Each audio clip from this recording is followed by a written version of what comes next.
Hey guys, welcome back, it's Ripe again. In today's video, an entitled homeowner association claimed that my rural farm property is now public HOA property and then invited HOA members to trespass on my property to use my pool. I am not even part of this HOA. Here is what happened. I don't mean to come off as harsh, but where I live used to be a lot better before people started buying up properties and trying to turn it into a suburban community. I live in the middle of nowhere and it used to be all farms and ranches out here. Now I am one of about 5 left and I didn't have one of the larger properties to begin with. The only thing that makes my property different than a lot of other rural areas is that I have a pool.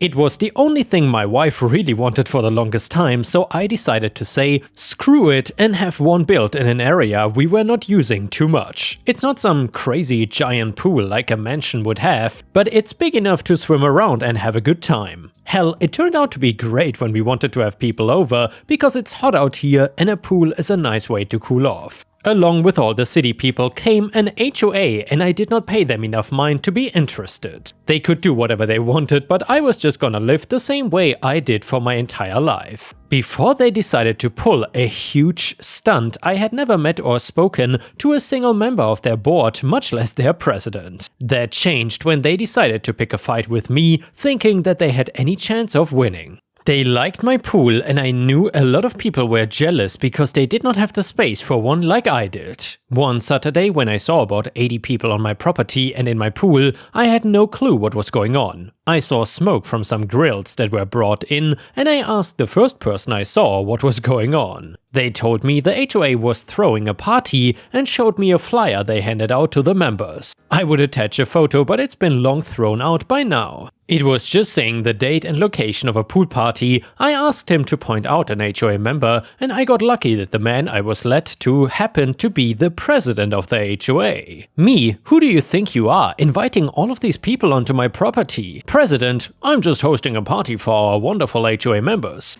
Of which you are not one, so I need to ask you to leave actually. Me? Leave? Me? You're the ones trespassing on my property and swimming in my damn pool. If you ask me, I should have you all arrested or come back here with my shotgun and kick you all out myself. President, this is not your property. This area belongs to the HOA and we have every right to host a party for the members. If you show up with a gun here, I promise that you will never see life outside of prison again. We have good lawyers. I went back to my house and called the police for somebody to come down here. When a couple cops arrived, I explained that it was my property and I already asked the president to make everybody leave. Unlike the city people, the police have been around a long time and knew the land was mine. They forced everybody to leave and the HOA president was furious about it. He was ranting about how this was HOA property and would sue the entire police department for making him get off his own land. They told him they knew the land was mine and he could either leave now or be arrested. Then try to prove to a judge that the land belonged to the HOA.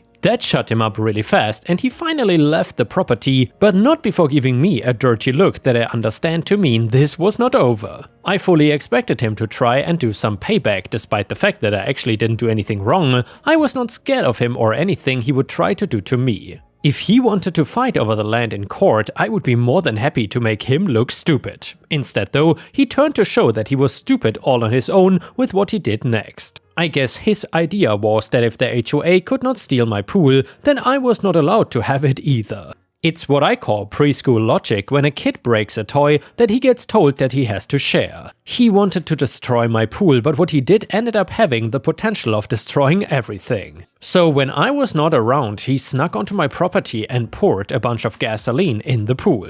I'm talking about the pool, the filter, the area around it, etc. With the cost of gasoline, I'm shocked he didn't do something cheaper. Regardless of the financial aspect, he lit the entire thing on fire once he was done. Of course, from a safe distance where he would not get totally burned. The fire department had to rush in because it was spreading onto the grass and towards crops as well as my home. Putting it out was not that easy because of how much was in the pool and it was still burning. It took a long time, but they managed to get it out before giving me the third degree about how dangerous it was. I told them that I did not start a fire in my own property, but I sure as hell had an idea of who did. I don't have fancy cameras, but I do have a couple of them for security, and one managed to pick up the HOA president pouring the gasoline on my property. It was not HD quality, but it was good enough for an identification and to get him arrested for arson and destruction of property. At this point, the HOA did not even matter because he was the one that did this thing by himself. That was until he made it about the HOA to try and get himself their good lawyer to save him from jail. Video evidence is hard to talk your way out of, but he had an excuse for everything. Once again claiming the land was HOA property and he had to burn it because he saw me put some dangerous chemicals that would kill people if they walked on it. Needing to prove who owned the property just dragged things out and made it worse for him in the end. He was getting sent to prison for his crimes, but since he got the HOA involved, they had a mess to deal with as well. I wanted money for the damage to my land and pool.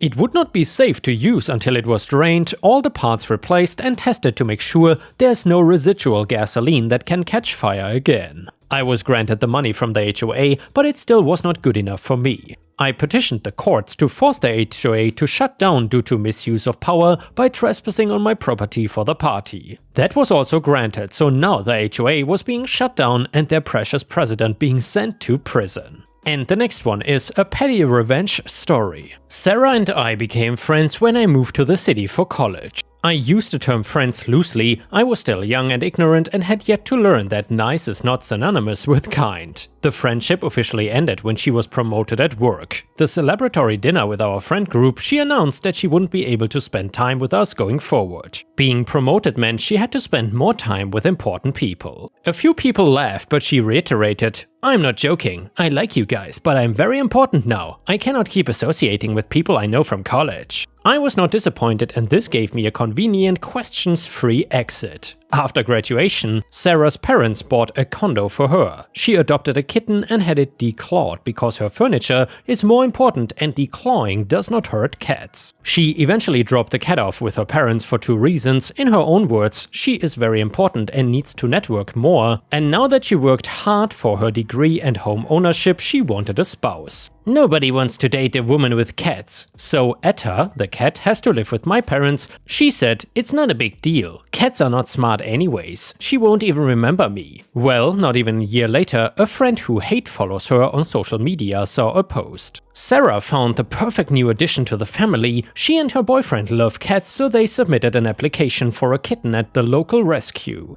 I called the rescue during my lunch break and gave them the information I had, that she declaws her cats, rehomed her previous one because it did not fit with her lifestyle. I said that I could not in good conscience have this knowledge and at least let them know. Sarah did not end up getting the kitten, nor any other kitten from that rescue. And well, I'm realistic, so I can imagine her next steps. At least I know I thwarted this attempt. And here, Ripe stars, that is so sad. People like that definitely should not have cats. Also, what kind of douchebag declaws their cats? Either way, if you have enjoyed the stories until here, please don't forget to like the video and maybe even post a comment if you want to support me. Thank you so much, and the next one is a pro-revenge story. So my birthday is coming up and I decided to treat myself to a new pair of sneakers. Been having a good year at my job and I don't really spend much on myself. I've always wanted a pair of Yeezys, so I got online and found a pair at a really good price. When I was messaging the seller, he asked if I would be willing to not pay through the site to avoid seller fees and he would sell it even cheaper. He even offered to take the payment through Chase, which I assume would have me protected, so we used the Zelle Quick Pay feature. Before I sent the money, he even sent me a picture of the sneakers and pictures of several receipts from the UPS and USPS showing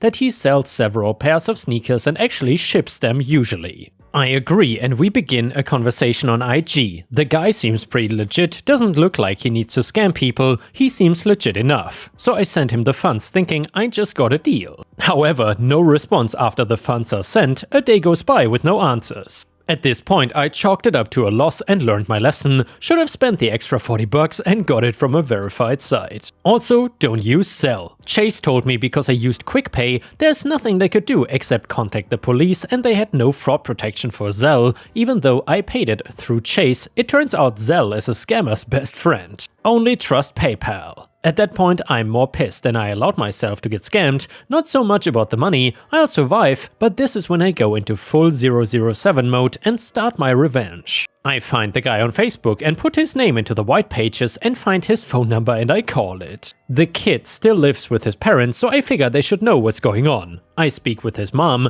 and she has no idea what's going on, but that he is not home. I said unless you want cops at your door, he better call me. 5 minutes later, I get a restricted call. It is him. He has no idea who I am and had not been speaking with me at all. Actually, it turns out his phone was stolen on New Year's Eve and did not have his IG account locked or his Venmo.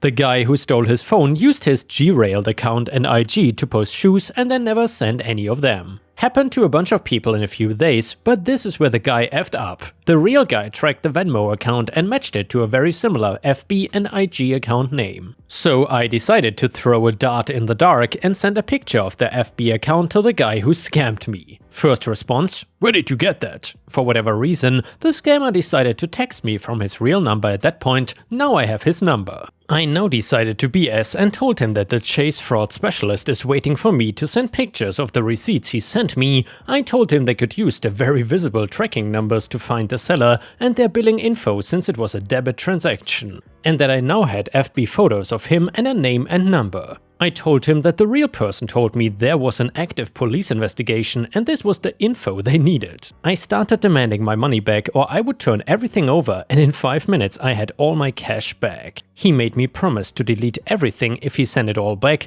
I even gave him some answers about the fake conversation I had with Chase, and he was trying to find out what I/they knew, which was everything. The best part was he also used his personal account to send the money back, which shows his real name, which had a slightly different one on Facebook. The account would also have all of his billing info. He was not a very good scammer. All of the accounts were deleted and I've been blocked. Doesn't matter though, I sent everything to the poor guy this scammer has been destroying. The poor guy said it's been the worst 4 days of his life, constant calls and emails about being scammed. Luckily, Venmo covered all the money that the scammer transferred out of his account, but he also wants revenge. Hopefully he will get it now, since we know now exactly who it is. I did go through a verified site and purchased the shoes for real with no worries. I had to have them on principle at that point. And the next one is an Am I the A-hole story. I, 27 male, am a general manager at a fast food restaurant, not gonna say which because I don't wanna get in trouble, with my assistant manager Sophie, 23 female. Me and Sophie get along pretty well. We joke fight about stuff all the time and like to prank each other a lot.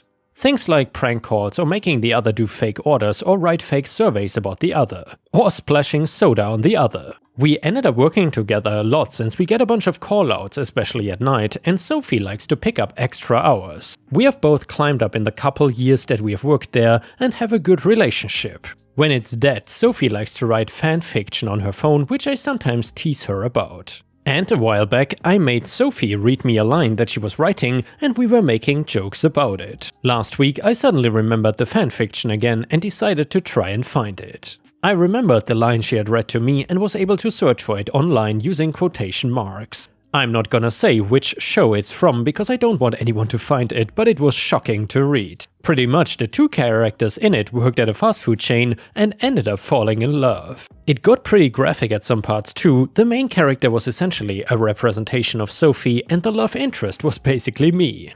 I mean, right down to copying conversations that we had at work. He even had a wife that he was cheating on to be with her. I'm married, but I would never do such a thing. Anyway, a few nights ago, Sophie and the rest of the team threw a party to celebrate a couple of wins, and of course Sophie pranked me by shoving a cupcake in my face. So I remembered what I read. I thought it would be a good prank, so I pulled up the fanfiction on my phone and started to read it. When she realized what I was reading, Sophie's eyes started to tear up, which I was not expecting.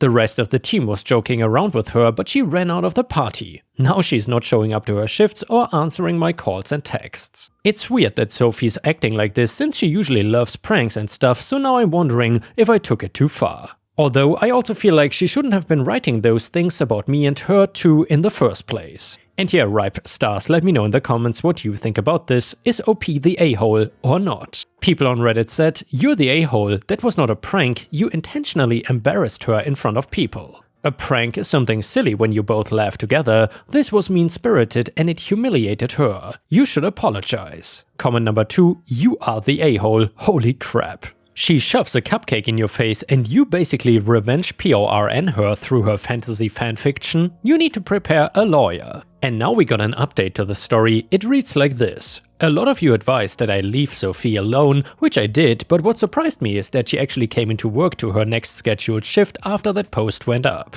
I was intending on leaving her alone, but she approached me first and we sat in the back room and had a discussion. I was ready for her to hand in her resignation or talk about taking this to higher-ups as some of you had said, but instead she apologized to me. She said that she was sorry for writing fanfiction at work and for including personal stories. She admitted that the character was about me after all. After reading all of your comments, I was beginning to think that our time together was just inspiration, but she ended up confessing to me.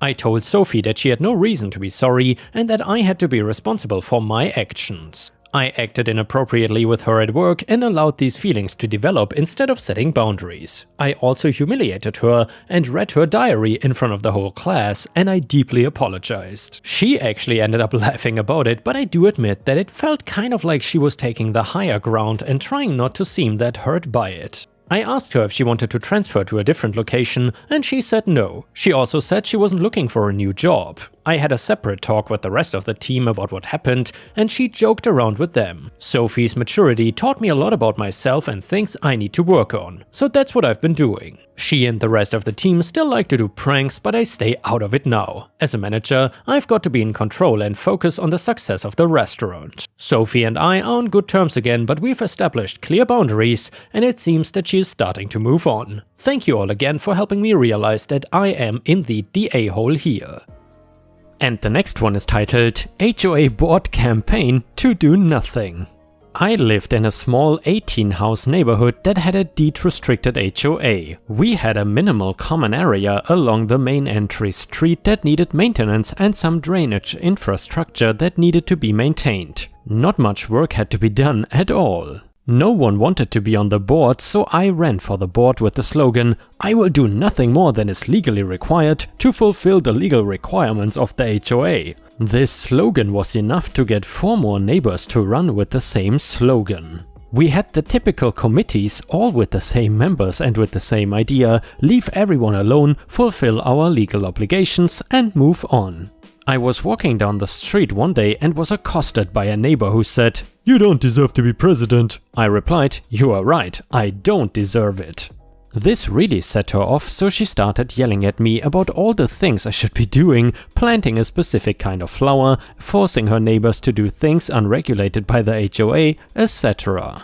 So I invited her to run for president. I told her that she could submit a petition calling for a special election, and I could guarantee that everyone on the board would sign it and probably vote for her to take on the job. This of course just infuriated her, so she started writing letters to the board complaining about everything. We ignored the letters, which technically was a mistake. Our HOA documents required all letters to receive a response. She continued to send letters that had nothing to do with the HOA, so we crafted a malicious compliance response that read like the following. "Thank you for your letter to the HOA board. After careful consideration, we have decided to ignore it." We then included instructions on how to call for a special election to have us kicked off the board and promised her the support of all board members if she chose to circulate the required petition. She sold her house and moved. Our board continued with the same philosophy for the 12 years I lived there, nothing more than legally required, and leave everyone the hell alone. We would hold a homeowners meeting once a year, which was nothing more than a potluck dinner. We had to invite someone from the compliance company who worked for us to make sure we covered everything required for our annual meeting and reporting, and we would always have an agenda item under new business. Does everyone promise to be a reasonable adult? I have moved to a new 14-house neighborhood with an HOA. I haven't yet decided if I will run for the board. Edit to answer a common question: why not dissolve the HOA? An HOA was required for a planned community, which was the type of community in which we lived. Planned communities are built under specific laws and regulations, and one of the requirements is that they have an HOA. In order to disband or form an HOA, you have to have unanimity of all property owners. Typically, the HOA is created by the builder, so when people buy the house in a planned community, they are buying into the HOA. It is a deed restriction. Assuming we could get the unanimity required to disband the HOA, we would still have the problem that the HOA as a legal corporation owned common areas, property owned equally by all homeowners, and we had common infrastructure, a drainage system. Someone would have been able to take ownership of that property, and the resulting liability pretty much an impossibility. That drainage system only benefited the homeowners, and it made sense that it be owned by the community, thus the need for the HOA. And with this, we have reached the end of the video. However, if you cannot get enough of my content, please check out my endless playlist, where you can find thousands of hours of content. In addition, please don't forget to subscribe to my channel to not miss any of my daily uploads. Thank you so much in advance, and I hope to see you again tomorrow.